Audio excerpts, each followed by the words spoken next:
Today we're going to be going over the color grading in Wicked, ways that I thought that it could have been improved, and also maybe the thought process behind why everything looks desaturated and kind of muted.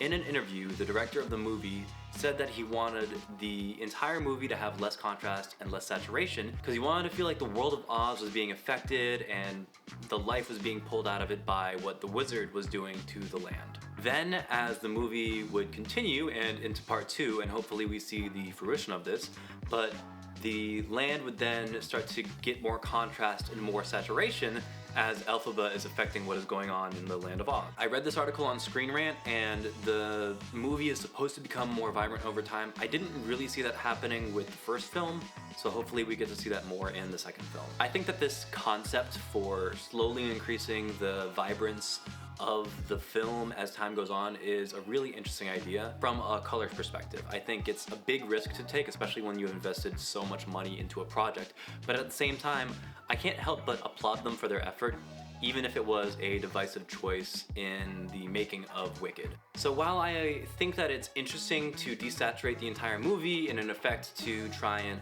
make Oz look like this real lived-in place rather than plasticky and fake, because it would be too colorful, I think that there's plenty of movies that manage to retain a realistic feeling with full, vibrant colors rather than, some plasticky feeling that the director's talking about. Also, he kind of contradicts himself where he says that he doesn't want Oz to feel plasticky and fake, but he also wants us to feel how fake and plasticky that the Wizard of Oz is making the land. So I don't really understand the full plot or production decision behind the desaturation look, but the interview does shed a little bit of light on the thought process, and I do find it very interesting, and it's really nice to hear people talk about color in a movie for once. Hats off to you for making that creative decision, although I think it could have been executed slightly better.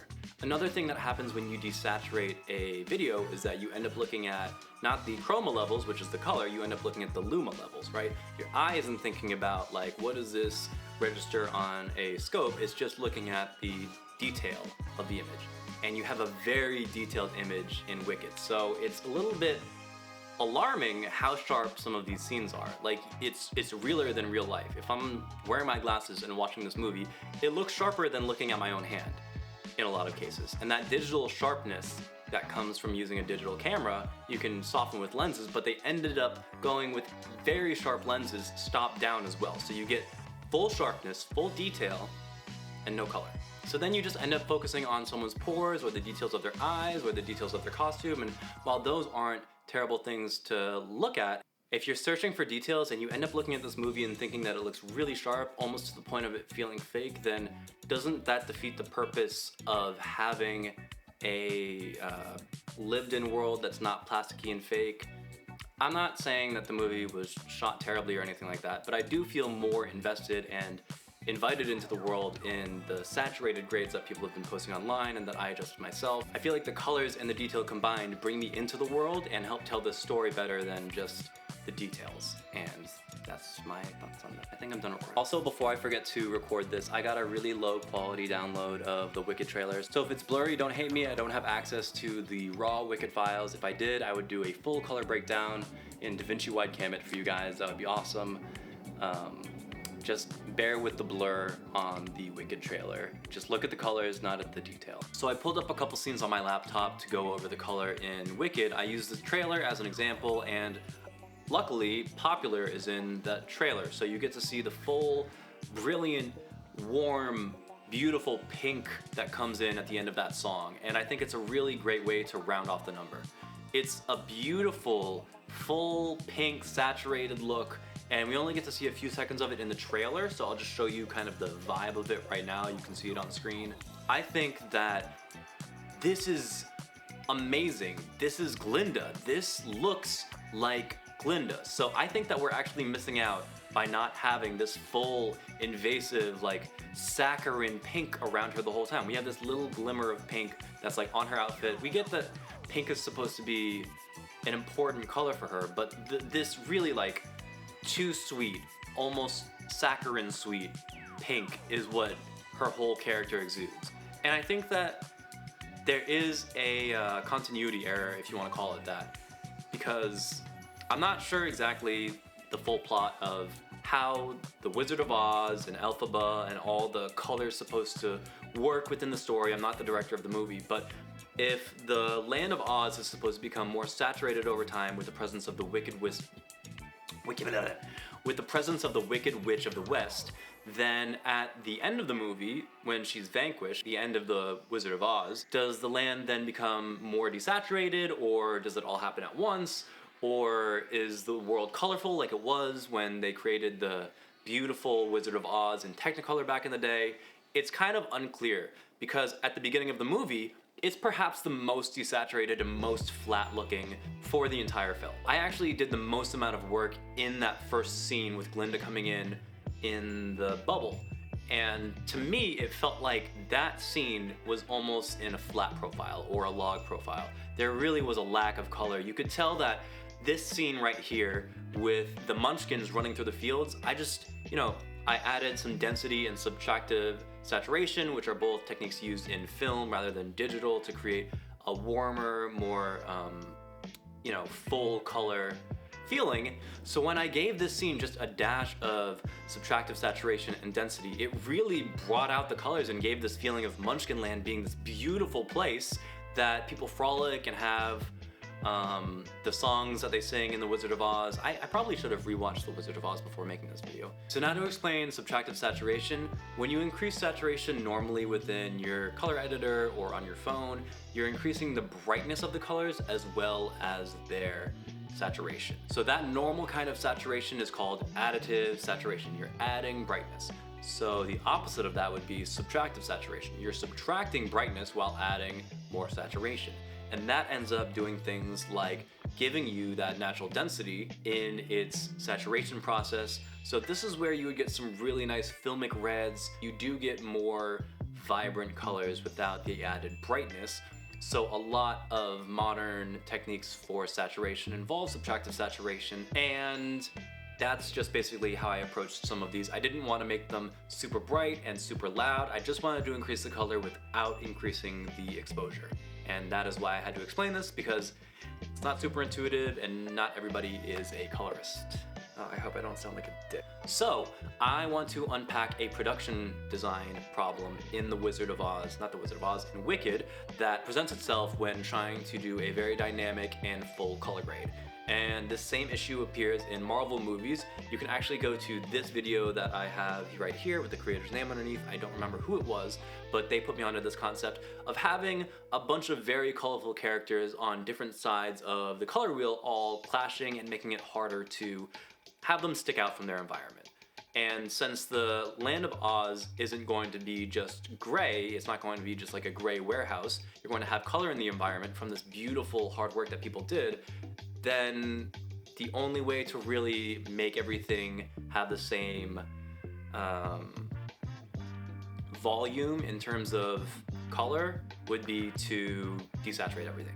And I don't agree with this approach. This is not how I would color something. This is not how a lot of people that I know would go about it, but it is a common thing in larger movies now to have very large color palettes that are all then brought down in saturation rather than having the colors fighting for your attention. So if you didn't see that video, just to summarize it really quickly, if you have a lot of different colorful superheroes on screen, how are you going to make them all stand out in a chaotic environment full of action and fighting?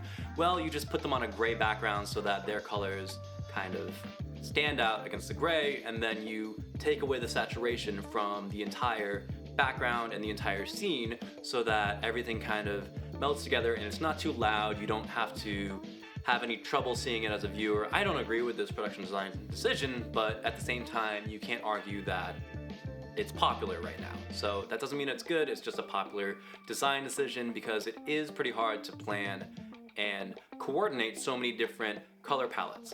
However, Wicked did this. Wicked, if you look at their behind the scenes photos, or even if you just crank up the saturations on your iPhone to look at a couple of these scenes, their production design choices are all brilliant and beautiful, and they have complementary color palettes throughout the entire movie. Every single set, costume, makeup, hair, everything is carefully put together and crafted so that it all fits really well. And the lighting, for the most part, the lighting complements all these things in a very naturalistic way. So to me, it doesn't make any sense to desaturate the movie when you have so much beautiful care and craft put into all the color on set.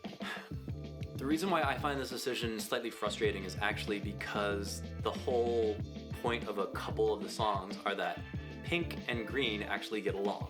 And if you're making them get along by bringing down the brightness and the saturation of those colors, then from a color point of view, you're not actually making them get along, you're just kind of subduing them. So from a plot perspective, you want pink and green both to shine and to be beautiful and bright in their own right. That's kind of a big theme within Wicked. And in some of the scenes that I'm showing you right now where I brought the color back in with density and subtractive saturation, you can see that both pink and green really shine. They both have these beautiful hues, and I think that the production design team did a great job of the makeup and the styling and all the costumes that were made. Everything looks beautiful once you bring the right amount of, for lack of a better word, saturation to it.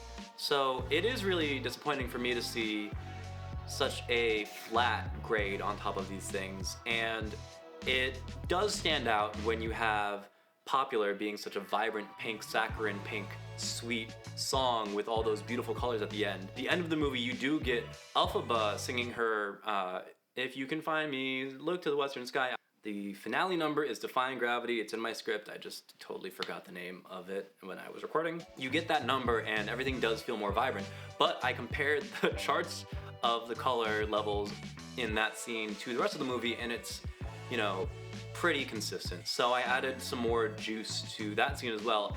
And my god, the tones in the sky, the magenta sunset and Elphaba's green skin, they really just meld together in a beautiful way. The movie's there, the beautiful colors are there, you're just not letting the people see it. I think that some people saw the movie and their eyes filled in the rest, right? If you watch the movie and your eyes get adjusted to the flat color, then your brain starts to fill in the information that you're not seeing, and you get to see a brighter, more saturated movie. But I want to put this out there really quickly, not just because, you know, I don't want to like tarnish anyone's reputation as a colorist, but the person who did color for Wicked is the same senior colorist at Company 3 who did Joker 2, Jill Bogdanowicz. I hope that I'm pronouncing that correctly. She is one of the senior colorists at Company 3, which is one of the leading color houses in Hollywood.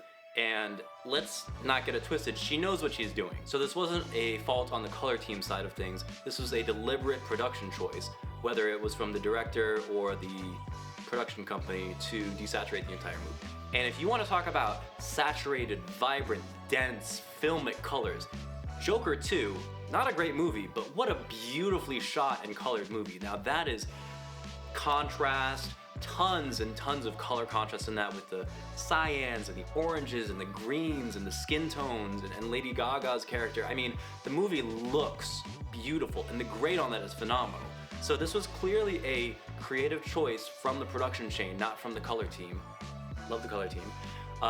To go in this direction and to have only those small sparks of color in Popular and the finale of the first movie. I hope to see more contrast and more vibrance in Wicked Part 2 because I would love to see all this rich set design and everything else brought to life and to its full glory in the theater. But until then, thank you so much for watching, and if you feel like I missed anything, please let me know in the comments.